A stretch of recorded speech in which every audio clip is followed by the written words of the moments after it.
Hello you bearded bastards, and welcome back once again to Kruggsmash, Honeystoker. And I gotta say, we are having one heck of a year so far. Now, as we had said at the end of last episode, 285 was going to be our year, and so far, it certainly has been. Yes, we just got through the Autumn Festival and things are progressing nicely. In fact, it is the 22nd of Opal 285, midwinter, and so I'm feeling pretty comfortable saying that this year has been a total success. Our population is now 36 dwarves, the highest it's ever been. We had only received a single migrant wave, but it had about 9 dwarves, who are now all totally assimilated into the fortress, and it's been real nice to get some new faces in the fortress too, I gotta say. And if we have a look down here, you can see we're putting the finishing touches on a bunch of new bedrooms, so now, hopefully, we can handle a population of up to 80 dwarves, which is what I've set our population cap to. So that's pretty exciting. Before long, we'll have a whole bunch of new faces in the fortress. But the most exciting recent development by far was that we finally received a visit from Moses after all these years. Just kind of showed up out of the blue one day, totally unexpected. According to him, it's been difficult to navigate his way to our fortress, just because the goblins have been out in such force. But he was finally able to find his way here, and it was all just to see how we were doing. He did seem a bit surprised that we weren't drinking water from the well anymore, but after we told him we'd been drinking alcohol for so long, that seemed to put his fears to rest. We did get a chance to ask him about the outside world a little bit, and his whole idea that goblins were poisoning dwarven drink supplies, and according to him it's a well-founded rumor, but perhaps it was just a goblin scare tactic, which could also very well be the case. Whatever the case, he was pretty pleased that none of the dwarves had fallen ill, and in light of this good news, he even shared a drink with a couple of our dwarves here. I'll tell you, he's one hell of a guy. Even after all these years, he still just seems like a very pleasant fellow. After that, he took a look around the place, complimented our unique architecture, and even took a brief look at the Tower of Memories. And we did drop a couple hints that we were turning it into a residential suite, just to kind of gauge his reaction, you know. But he didn't seem to have too much interest in that. No matter. There's always the future, or perhaps we could find another use for it eventually. But hey, I guess you never know. He still might change his mind at some point in the future, right? Time will tell. Yeah, overall it was a quick visit, a nice visit, only lasting for a couple days or so, after which he packed up his belongings, took one last look at Odamthil Seg, our steel artifact axe, which he had also taken a keen interest in, and then took his leave. And in his parting words, he wished us the best, and once again warned us that if anything seems off about our alcohol supply, that we should start using the well immediately. And of course we agreed, but I think he's still being a bit too cautious about that whole thing. Yeah, I can't imagine we'll be drinking out of that well anytime soon. That Moses is just a big worrywart. Yeah.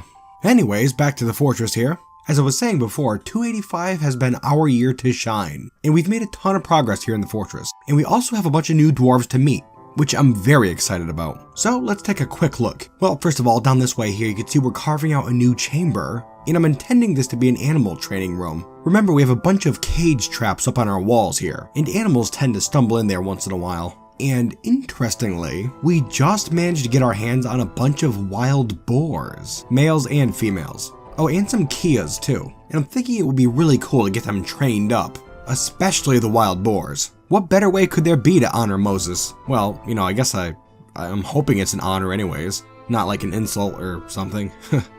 No matter. We're getting these boars trained up, and Saxol Nazam Dusim is going to be our new animal trainer. They're a fresh face, one of the new migrants to the fortress, and they don't really have any skill with animal training whatsoever. But I'm hoping that'll change soon. Saxol here seems like a fairly down-to-earth dwarf, very level-headed and almost bland. She doesn't find most jokes humorous, and does not tend to go out of her way to help others, but at least she often acts with compassion and tends to value peace over war. She has a husband in the fortress as well, one of the new migrants, and she's also a fan of rabbits. Yeah, I'm sure she'll make a fine animal trainer. In time, anyways. Next up, I'd like to have a quick look at our mines down here, which we don't often look at. As you can see, there's not a lot of stone laying around all over the place. In fact, we're almost out of this stuff. We've been using it to make a lot of furniture, and all of our siltstone's been turned into blocks. On top of that, any ore that we've mined out has been melted down at this point. And so I had just ordered the mines to be expanded, like a lot, because we need more resources. One of the things I would really like to do is to get a ton more copper, because I'd love to replace those wooden spikes in our trap hall with copper spikes. I no longer think those wooden ones are going to hold up very well, and so that's a top priority. If we're going to be increasing our population, then, well, it's something we're going to have to do. Back down here in the mines, there are a couple more interesting characters I'd like to point out, both new and old. Like over here we could see Tassid Zelisonol.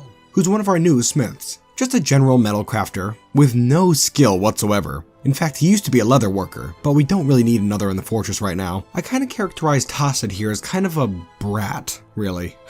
He can find the humor in everything, no matter how serious or inappropriate. Which is a positive thing, sure, but he also does not like to stick with anything, is prone to feeling jealous, is kinda greedy, and is also quick to form negative views about things, which are a few negative aspects. But who knows, he's new to the fortress, maybe it'll just take him a while to come around. Tassid here is hoping to one day be one of our weaponsmiths, but we don't have any space for another right now, so he's stuck as a general metalworker for now. Fun fact, he has a pet poult, a baby turkey, named Aban. I thought that was pretty cute. Still done here in the mines, another dwarf I'd like to point out is Deduk Yeti Morolstakud. More on that nickname in a bit. Now Deduk here is not a new dwarf. In fact, she's been in the fortress since the very beginning, year 272 to be precise, and the funny thing is that I've never really taken much notice of her. She's a smith as well, just a regular old general metalsmith. Now Deduk here is kind of a crabby dwarf, and I'd say that's actually fairly reasonable, because she has gone through a lot. On top of being affected by seeing multiple dead bodies in her time here at the fortress, she's also experienced physical trauma, drank nasty water, and at one point vomit, retched on miasma a few times, and has had clothing rot off of her body on more than one occasion, which is quite a long line of awful events. But through it all, she's maintained a fairly even keel, so I'd say she's a damn fine dwarf. Now regarding her nickname, she was actually able to kill a Yeti here in the fortress, this past year actually. Now before you go thinking you missed some amazing event, it really wasn't that big of a deal. I don't know where the thing came from, but before I knew it, the thing was down in the fortress. Kinda caught us by surprise. But Deduk here just walked up and killed the thing, no issue whatsoever. And so, a nickname was earned. Well deserved, I'd say. And on top of all that, Deduk here has actually made an artifact as well. One that we have not yet seen yet, actually. It was one of the first ones in the fortress, but my lord is it boring. Let's have a quick look, shall we? Its name is Lekthad, Bristle Crowds, a lignite toy axe that is only worth 2,400. This is a lignite toy axe. All craft dwarfship is of the highest quality. It is encrusted with rectangular lignite cabochons. And that is it. Not much to talk about really, and in fact I can't help but feel like she might be a little ashamed of the thing, and it is unfortunately easy to see why. Oh well, they can't all be winners, right? Let's move on. Now before we leave the mines, I'd also like to point out this young dwarf here, Udil Gitkutbim, our fortress's only jeweler, and creator of that carp bone artifact we had a few years back. Remember that? Now Udil here is only 16 years old, and since she was 12 and able to have a job, she's been a jeweler, our fortress's only one, which she's taken to rather well. Now Udil is a peace-loving dwarf who greatly values tranquility. In fact, she never becomes angry. That being said, she's also kinda serious and fairly messy. She likes to leave things strewn about without a care, and is completely oblivious to any conception of neatness, which is kind of endearing. I mean, come on. Fun fact, she was born in Waterkeeper, and she is the child of Kol Ukrkal, the creator of our lovely steel battle axe artifact. And remember too that her mother was killed, a few years back, by that werehorse. So poor Udil here has had a lot on her plate, but she's had to do her best to keep herself held together, for the sake of her somewhat bratty little brother, Moldaf. Someone's gotta take care of that little bastard. But it's okay because Udil here has her older sister to watch her back. Her older sister named Tobal, or Such, another dwarf who I'll be pointing out. Let's have a look. Now, Such here is 2 years older than Udil, and was also born in Waterkeeper. You may remember a few years back when Matfall, our chief medical dwarf, was injured, and we had to assign some random dwarf to be our new medical dwarf, just briefly. Well, that was Tobal here, and although that was just a brief incident, and since then she's been a carpenter, she's recently taken an interest in being a medical dwarf once again. And with our increasing population, I think that's a damn fine idea. I suppose I should also mention that her nickname Such is short for sutures. Now Tobal here seems like another fairly even-keeled dwarf, who likes to keep things fairly slow-paced. She does tend to be a bit stubborn, but she's still quite comfortable with others who have a different appearance or culture. Yes, Such seems to have a fairly good head on her shoulders, and I'm really hoping she does a good job at being a medical dwarf. Tobal likes persimmon wine, lizard bone, and dingoes for their coloration. And alright, let's see. We had to look at our animal training room, as well as our mines and the dwarves down there. But what else have we done? Well, if we have a quick look up here at the surface, you can see our new road network, which is quickly expanding across the entire map. Pretty cool, right? We now have roads out to the east, west, and another one slithering southward. That will be done before long. However, we're going to need some more siltstone blocks before we can make that happen. Soon enough. Oh yes, and down this way here, we can see the Tower of Memories, which is coming right along. I know I keep saying that, and I did kind of tease its progress at the end of last episode, but let's have a closer look at the thing, shall we? Well, starting down here at the bottom, we can see that it is 1, 2, 3, 4, 5, 6, 7, 8, 9, 10, 11, 12, 13, 14, 33 tiles high, including both the underground and above ground sections. That's pretty impressive, I'd say. And if you have a look here, we have stopped going upwards, and we're just putting the tip on the steeple of the tower. Now we'll look downwards, a bit slower. You can see here the pointed roof of the top of the tower, where there is a tiny room that I do intend on making into like a little study or something. I don't know, I just thought that would be cool. There are fortifications that act as windows, looking out over the barricaded murk. That's gotta be quite a view, huh? And as we move downwards, we can see the different levels of this steeple tower, as well as the sloping roof, and then the second level of the residential area in the actual tower itself, where there are 4 rooms. And then down from there, another 4 rooms. And we don't have any great plans for those quite yet. Continuing downwards, we can see the empty tower section, and the single staircase that leads down in the center. Moving down farther, we can see our engravings, and below those first few levels, I just had the dwarves engrave whatever the heck they wanted. It's a little easier that way, and there are some interesting results as well. And so that's it.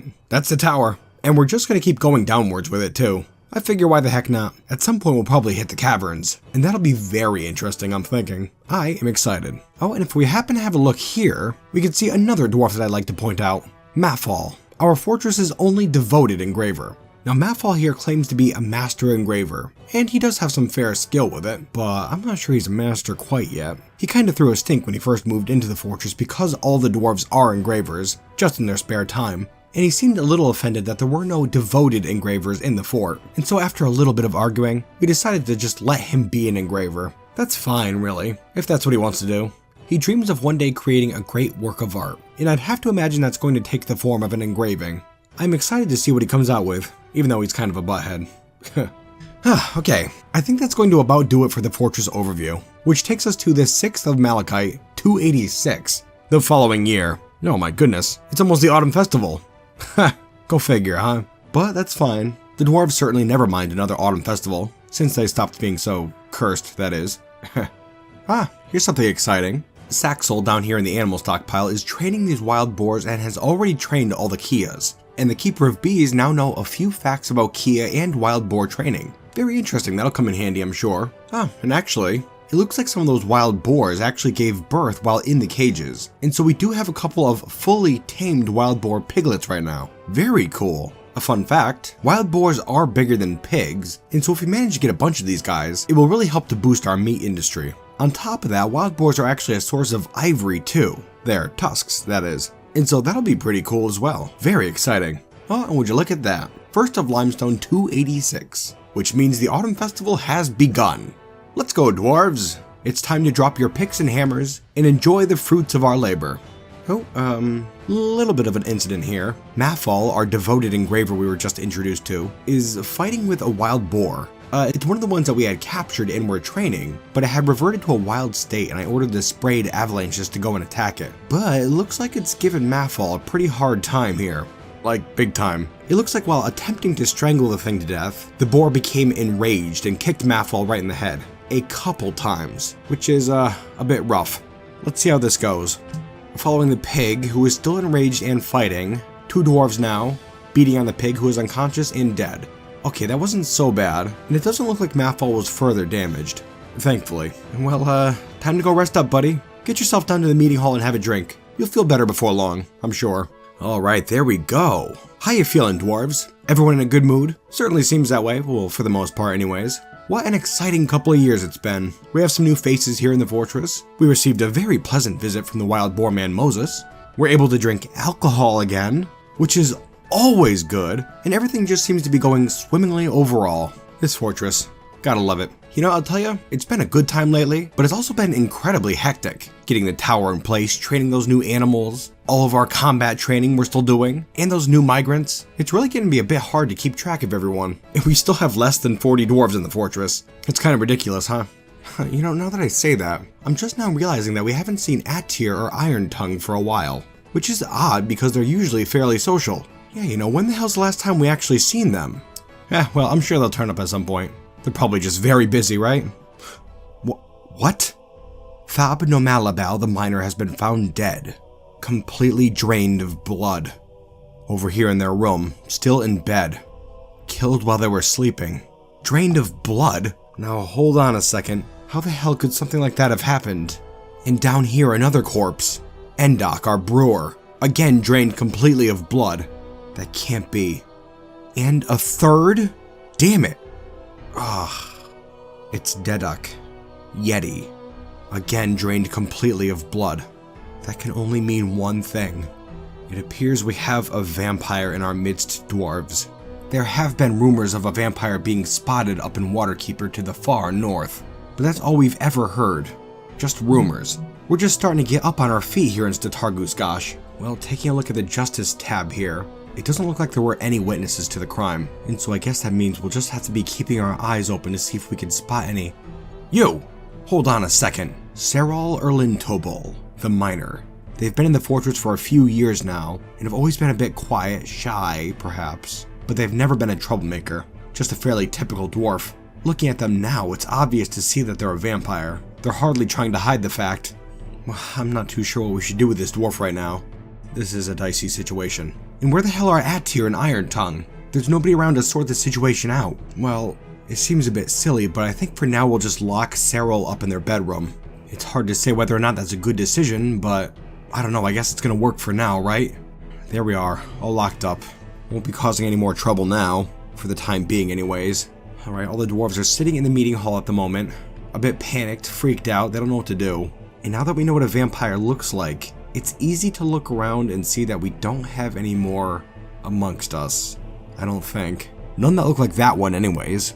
I don't know. I guess we're still doing the autumn festival, but you can't help but feel like it's a little ruined now. And then we have the question of how that dwarf became a vampire in the first place.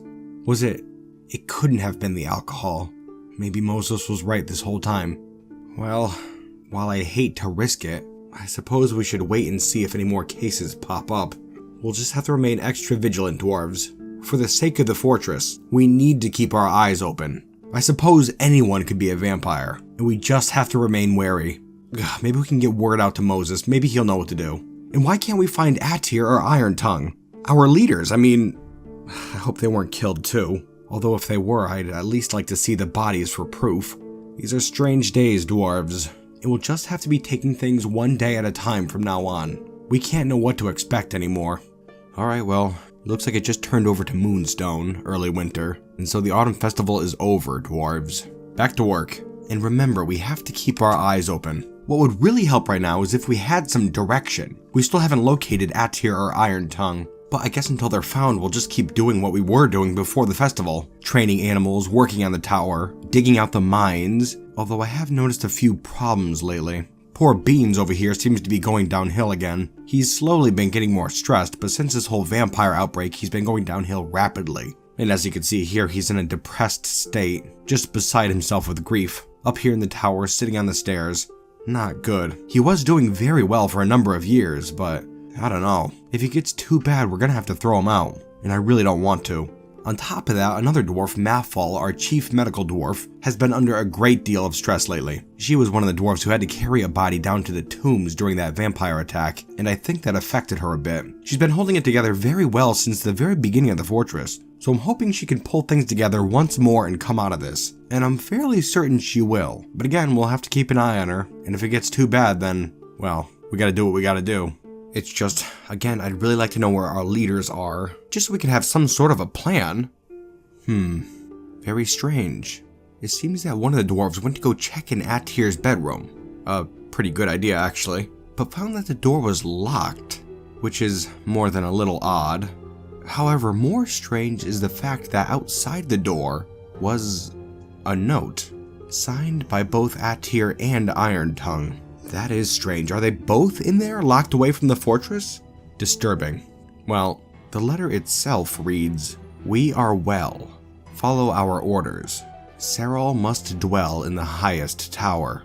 Kruggsmash will survive." And in addition to that, there's a fairly detailed floor plan of what I imagine they want the tower to look like, aside from the highest room where the vampire is to be kept.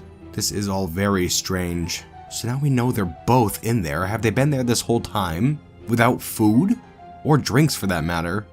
Well, it seems more than a little obvious that the curse of the vampire has fallen over our leaders as well, and I'm not sure it's the best course to be taking orders from them now. But what else are we to do? We're just a little backwoods fortress here, with a small and terrified population. Oh hell, let's just go along with it for now. No, it doesn't make a lot of sense, but we have no other plans. Alright dwarves, let's pull ourselves together. We have a lot on our plates right now, and the modifications to the tower are very extensive. It's going to take a bit of doing, if I'm reading these plans correctly, that is. Yes, these are strange days indeed. Oh, and we can't forget to keep an eye on this door up here. If those two are vampires, we don't want them sneaking out of there. Oh, and we can't forget about this one down here either. Serral, the vampire who did all that killing, and the one we're supposed to be moving up to the high tower. Well, we'll get that all sorted out shortly. It's currently the 25th of Granite 287, early spring, and I'm going to let some time pass while we get some work done. It shouldn't take too long though, I don't think. I hope anyways. I'm not sure what the intention is with the new tower renovations, but I hope there's nothing malicious involved. Hard to say. We're just a bunch of simple dwarves following orders, and I guess that's all we can do for now. That and hoping for the best, of course. We will be back shortly. Welcome back. It's currently the 17th of Galena 287, late summer, and we've been very busy, and the tower progress really isn't finished yet, but I figured I'd come back a little early just because we have a dwarf here in a strange mood. Tobal, Such, the one we were properly introduced to earlier this episode, and I figured we'd just take a look to see how this plays out. Well actually, it looks like she's already gathered everything she needs, that being a single boulder, so I already have the distinct feeling that she's not going to make anything very interesting. But I guess you never know, right? Let's see. Here we are. Tobal Such Valorbam, the nurse, has created Isanal Tar, a phyllite millstone. She claims it as an heirloom in the name of the family ancestor Opal Glaze Orders, her mother, who was killed in that werehorse attack. Its name translates to Still Guild, and it is worth 2,400. Not very much. This is a phyllite millstone. All craftsmanship is of the highest quality. It is encircled with bands of cushioned phyllite cabochons. And that be all. That is a very, very boring artifact. Incredible, really. I mean, I'm sure it's a nice millstone. It's gonna get the job done, certainly, but it is fairly bare bones. Nah, oh well. Good job, Such. We'll make sure to get that put somewhere. And before we get onto other business, we did actually have another artifact pop up this past summer, and I would like to take a look at it. It was created by Lorbam, Stinger Kiranol, the fortress's clothier, and one of our starting 7 dwarves. The artifact she created is named Zugobonshen, the Grand Chant, a Yeti leather armor. And I will admit to forbidding the other types of leather, so she had to choose Yeti leather. I figured that'd be cool. This one is worth 14,760, which is fairly decent, I guess. This is a Yeti leather armor. All craftsmanship is of the highest quality. It is decorated with Yeti leather and wild boar leather. On the item is an image of trillion cut gems in Shoral. Pretty darn cool, right? I'm still not too sure what we're going to do with this, but I suppose we do have bigger fish to fry at the moment. Much bigger fish. Here it is. Completely renovated to the strange requirements of our unseen leaders. Let's go over it one step at a time. Starting down at the fortress level here, there's now a walkway that bridges the gap here, that goes to the opposite side, where there's a small chamber. It's a featureless shaft that leads up to the top of the tower. Moving upwards, we can see the lower floor of the tower. In it we have 4 rooms, 2 that seem to be studies, furnished with armor stands and weapon racks, and we also have a library to which we donated a bunch of our books, and also another room that I imagine is intended to be a temple. And in this temple we can see a floor hatch that connects up to that shaft that leads down to the fortress level. I'm not entirely sure of the purpose of this shaft at the time being, but I'm sure we'll find out before long. And down here to the south, connected to the temple and library rooms, there's a stairway that goes down and leads into another shaft that goes down to ground level and then just stops. Again, I'm not too sure what the purpose of this shaft is, but on the note it's designated as a mining tunnel. That has an interesting sound to it. Moving back up now, above the first floor here, we have the second, in which there are 4 more rooms, 2 dining rooms and 2 bedrooms. each of which is loaded with a ton of statues, as well as some tables, chairs, cabinets, and a couple of beds. Moving up farther, we can see that these 4 rooms are actually connected above where the walls are, because the walls do not reach the ceiling. Just a side note there. We can also see here in the middle of the tower the slender prison minaret, which is I guess what we're going to be calling it, which leads upwards, where there's a small store of axes and picks, as well as another wider chamber with nest boxes, and if we continue upwards, we can see the actual prison chamber at the top, with Serral the vampire miner in his room, furnished with a bed, a chair, a cabinet, and a chest, as well as his effects and a log left over from construction. Serral is locked in here by a copper floor hatch, so he won't be getting out anytime soon. And just because I hadn't shown it off in detail, if we move upwards, you can see the sloping roof and the very tip of the Tower of Memories, which is a copper statue of a wild boar, 16 Z levels up from the ground, far above the treetops. You know, a big part of me is very proud that we finally got this tower finished, although it's frightening to think of what its intentions are to be in the future. What could all these modifications be for? It's hard to say, really. Well, that's not something we have to worry about at this very moment, because the fortress here has been a little problematic lately. It is currently autumn and time for the autumn festival, and the dwarves are just getting a few things finished up here before it gets started. And while they're doing that, let's go over our latest problems. Well, first and foremost, the humans did not arrive this past summer, which is terrible news, because they're one of our major sources of food. I certainly hope the humans aren't under attack, although it's a definite possibility. Their civilization is much weaker than us dwarves even, so even a little pressure from the goblins is going to cause some serious trouble for them, and us for that matter. But I'm not terribly worried about it for now, because the dwarves should still show up this autumn. I'm certainly hoping so anyways, because we actually had a really close call earlier where we ran completely out of drinks, and so I had to turn a bunch of our dwarves into plant gatherers, and I had to send them out into the swamp to get more brewable plants, and we did get a fair amount actually from that, so it is a manageable thing even if they don't show up for a long time, and if we don't get locked into our fortress. If that happens, we'll have to resort to the well again, and the dwarves really don't want to.